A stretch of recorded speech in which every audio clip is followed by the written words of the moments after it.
ustedes no se pueden quedar. Hay que decirlo a ustedes también.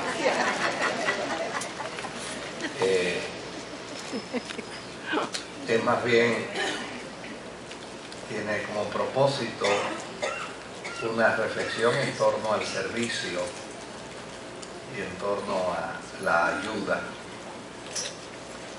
Y obviamente, pensando en ello, en que no queremos ser gravosos al oído por el tiempo,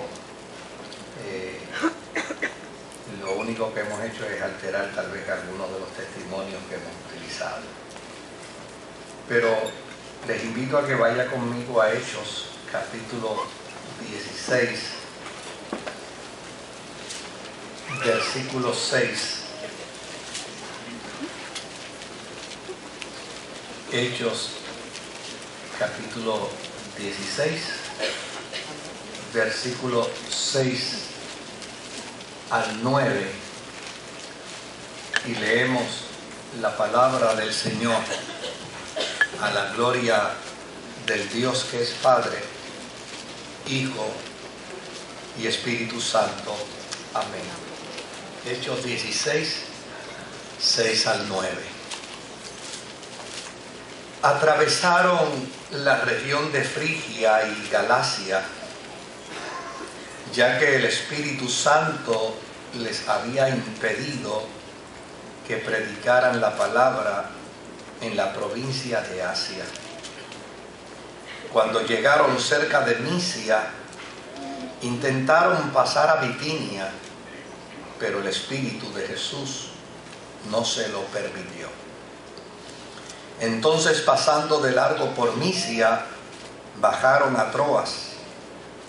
Durante la noche, Pablo tuvo una visión en la que un hombre de Macedonia, puesto de pie, le rogaba: pasa a Macedonia y ayúdanos.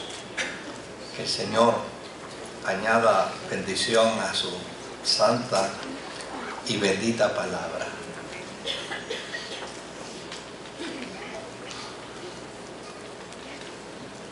Macedonia es una amplia región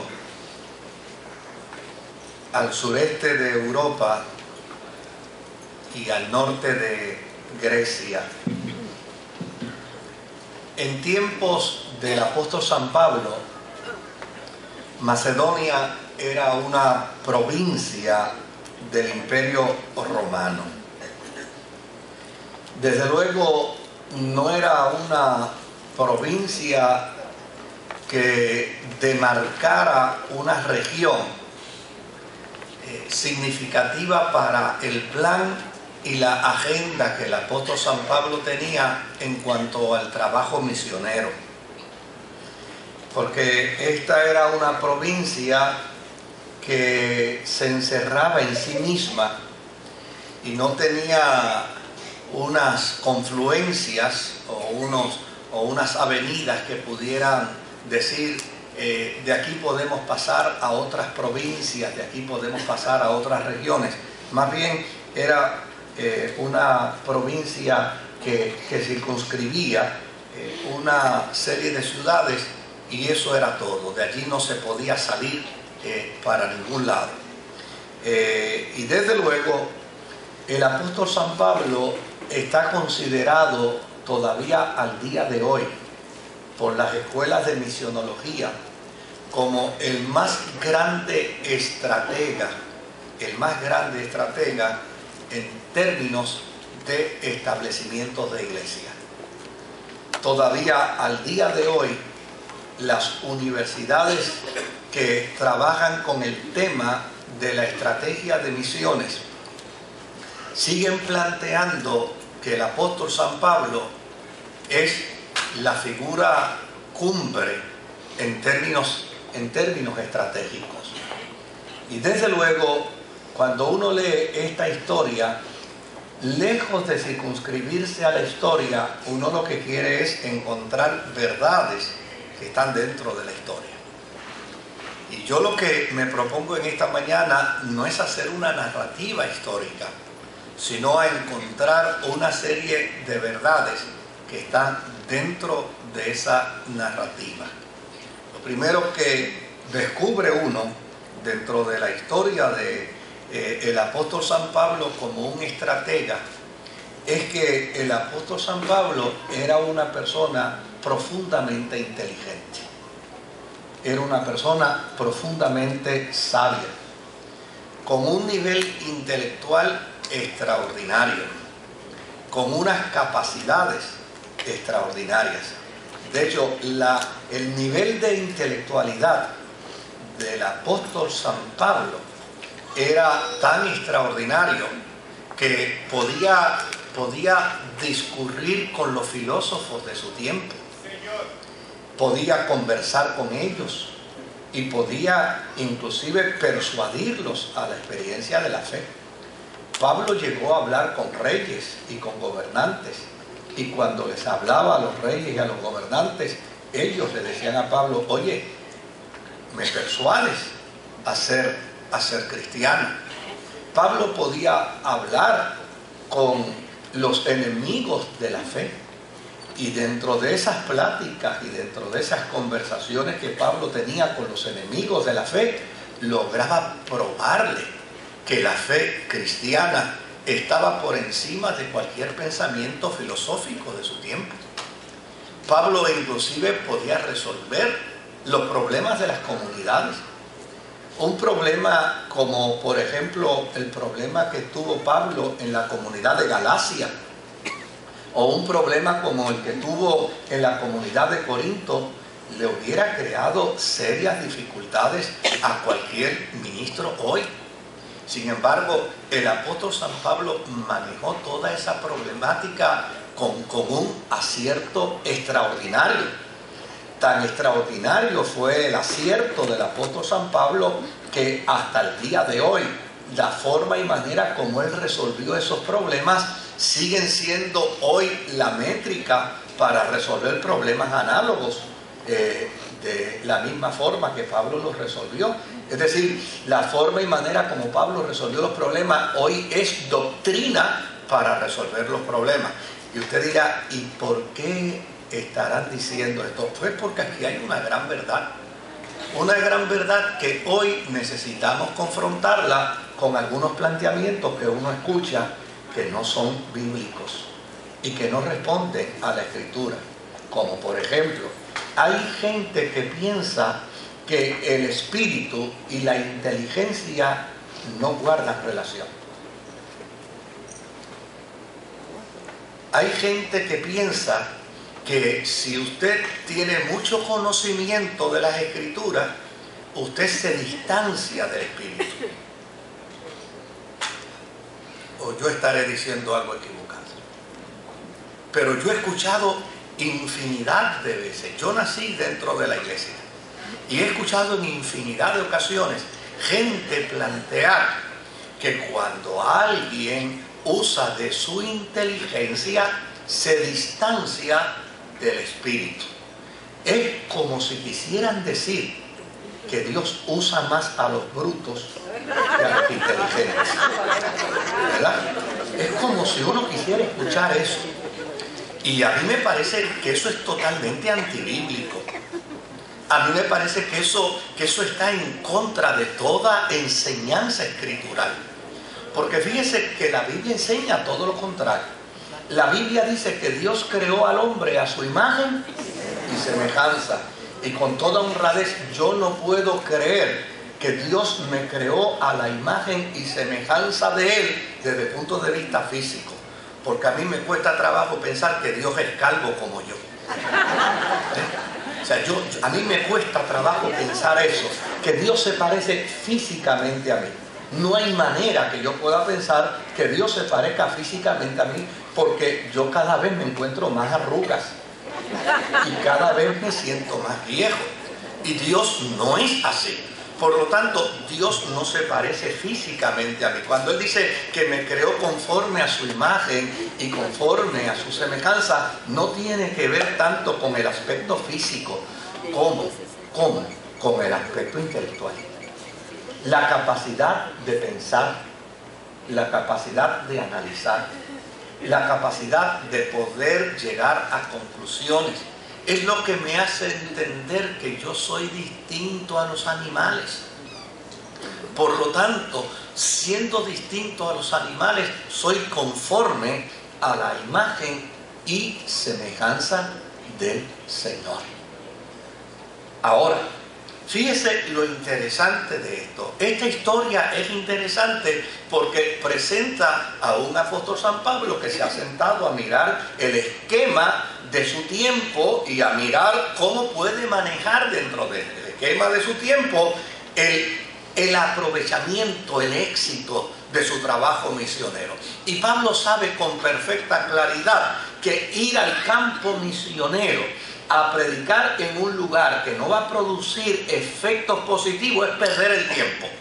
Ir al campo misionero a provocar, a lograr un efecto de largo alcance dentro de su realidad es perder el tiempo. Pablo tiene que pensar que él tiene que predicar en un lugar donde inmediatamente se provoquen líderes, donde inmediatamente se levanten hombres y mujeres de Dios, donde inmediatamente ellos se contagien con su espíritu misionero y que de ahí salgan a predicar. Por lo tanto, en la mentalidad del apóstol San Pablo, la provincia de Macedonia no era para él la ideal. La provincia de Macedonia era mera y sencillamente un lugar donde otro que predique otro. Pero yo no voy a ir ahí porque realmente Pablo entendía que ese no era el lugar que podía producir el mejor efecto misionero. ¿Qué comprendía esta ciudad? Número 2. Comprendía a Dichuarún, a Ulona, a Tesalónica, a Filipos, a Anfópolis, a Polonia y a Berea. Ahora, ¿qué dice Lucas dentro de la historia? Lucas dentro de la historia dice que Pablo quería ir hacia Anatolia. Anatolia es lo que hoy se conoce como Turquía. Mire si Pablo sabía. Mire si Pablo usaba la inteligencia. ¿Para qué me voy a meter a Macedonia, que es una región muy estrecha, que es una región que no tiene afluentes, que es una región que no tiene expansión? ¿Para qué me voy a meter ahí si me puedo ir a Turquía? Y en Turquía yo puedo evangelizar y puedo conquistar prácticamente toda África y parte de Europa. ¿Para qué me voy a meter a Macedonia? Pues ya no, sencillamente él dijo, yo quiero ir hacia Turquía, hacia Anatolia. Pero mire qué dato interesante. La segunda verdad de esta historia, el Espíritu Santo se lo prohibió. ¿Qué nos dice esta historia? Pues esta historia nos dice que si bien es cierto, Pablo era un hombre inteligente, y qué bueno usar la inteligencia, y qué bueno desarrollar la materia gris que Dios nos ha dado, pero nadie puede vivir al amparo de su intelecto. Nadie puede vivir al amparo de su inteligencia si para vivir al amparo de su intelecto deja a un lado la función y la tarea del Espíritu Santo. Porque probablemente la inteligencia te diga sí y el Espíritu Santo diga no. Probablemente la inteligencia te diga no y el Espíritu Santo te diga sí. Por lo tanto, ningún creyente puede correr el riesgo de confiar meramente en su capacidad intelectual y en sus estrategias intelectuales si no cuenta primero con la guianza del Espíritu Santo en su vida. Mira qué interesante. Pablo de momento dijo, bueno, yo para donde quiero ir realmente es para el este de Anatolia, que está Turquía. Y el Espíritu Santo le dijo, para allá usted no va. Bueno, pues está bien, pues si para allá no voy, entonces yo quiero irme para Bitinia. Claro, Bitinia entonces estaba al norte de Turquía. Como quien dice, bueno, pues si el Espíritu Santo no quiere que me vaya al este, pues entonces déjame irme al norte. Y fíjense que vuelve el Espíritu Santo a decirle a Pablo, ¿qué cosa? No. Por eso es importante dentro de esta historia esa segunda enseñanza. Porque tú y yo nos debemos hacer un grandísimo favor a la hora, oiga bien, a la hora de tomar decisiones en nuestra vida. No descansemos nada más en el intelecto. Vamos a asegurarnos de la opinión del Espíritu Santo en nosotros. Vamos a asegurarnos de cuál es la opinión del Espíritu Santo. Vamos a asegurarnos de qué opinión tiene con respecto a nuestro plan y con respecto a nuestro propósito el Espíritu Santo. Así que Pablo hizo entonces lo que aquí aparece como la tercera verdad. ¿Y cuál es la tercera verdad? Que cuando Pablo se da cuenta que ni para el este ni para el norte el Espíritu Santo le da permiso, entonces hace un proceso espiritual. ¿Y cuál fue el proceso espiritual que hizo? Irse a orar con Dios. Porque yo creo que el mejor ejercicio que nosotros podemos hacer cuando no sabemos qué hacer es orar. Cuando usted y yo no sepamos qué vamos a hacer, cómo vamos a manejar un problema en el matrimonio, o cómo vamos a manejar un problema con nuestros hijos, o cómo vamos a manejar un problema económico, o cómo vamos a manejar un problema de estudio o de profesión. Cuando tú y yo no sepamos qué hacer ante una situación difícil en nuestra vida, lo propio es irnos a la presencia de Dios en oración. Fíjese que la Biblia no riñe con la sabiduría. Todo lo contrario, la Biblia dice, ¿está alguno falto de sabiduría?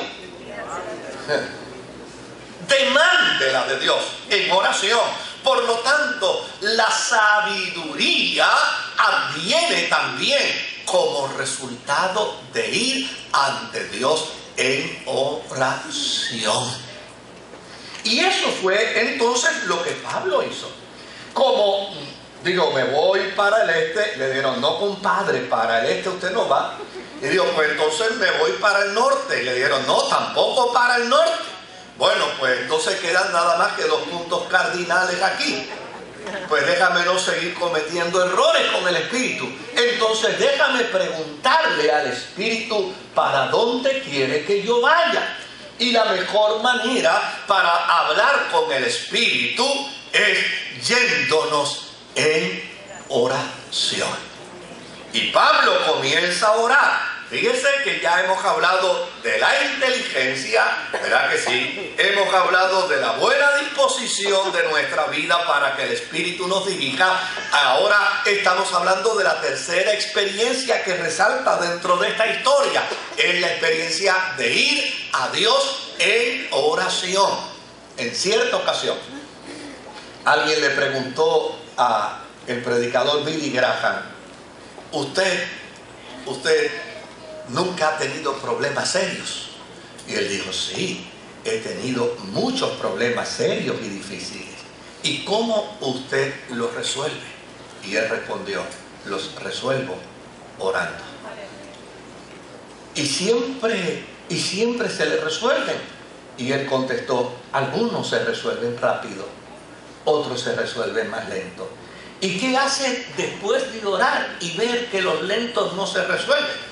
Y la respuesta de Billy Graham fue, sigo orando. Fue dentro del ejercicio de la oración que entonces Dios le habla al apóstol San Pablo. Y le habla de una forma muy particular. Porque esa es la cuarta verdad que nos presenta esta historia, que Dios nos habla a nosotros de distintas maneras. Y usted y yo no podemos pretender que Dios nos hable como a nosotros nos gusta. Hay gente que les fascina presentar el menú de ellos.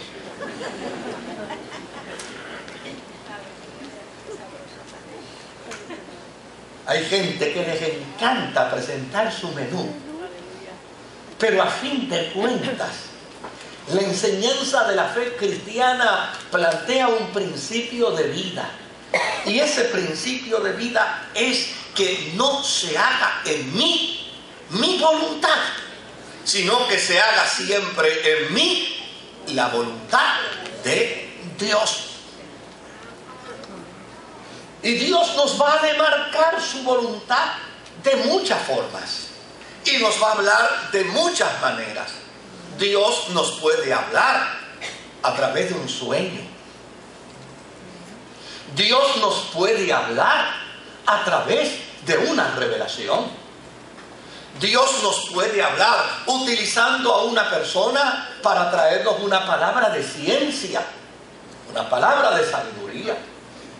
Dios nos puede hablar a través de su misma palabra, y me parece que es el mejor vehículo que Dios usa para hablarnos. Pero ¿sabe algo? Dios también nos habla a través de las circunstancias.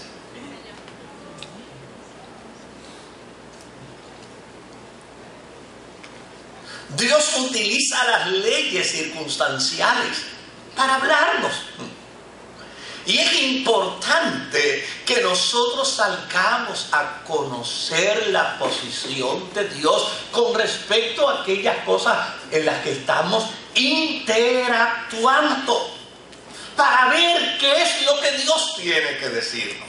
¿Por qué razón no puedo llegar hasta el este de Turquía? ¿Por qué razón no puedo llegar hasta el norte de Turquía? Pues Señor, entonces háblame y usa lo que tú quieras usar para hablarme. Pues bien, el Espíritu Santo le dijo, voy a usar una visión. Y en esa visión apareció un macedonio, un ciudadano de Macedonia, que puesto en pie frente al apóstol San Pablo en aquella visión, le rogaba y le decía, pasa a Macedonia y ayúdanos.